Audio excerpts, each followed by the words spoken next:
Hi everyone, today we will talk about how to fix or how to solve snapshot sending glitch. To know how to fix or how to solve snapshot sending glitch, you should just go to settings like this. We will click. After that, in this page you will go to apps, default apps, app settings. When you will see this list, you will go down to find the application of snapshot and you will enter.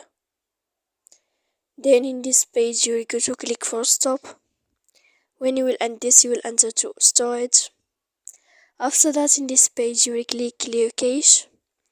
Then you will go to click clear data, and when you will end all this, you can turn off your phone.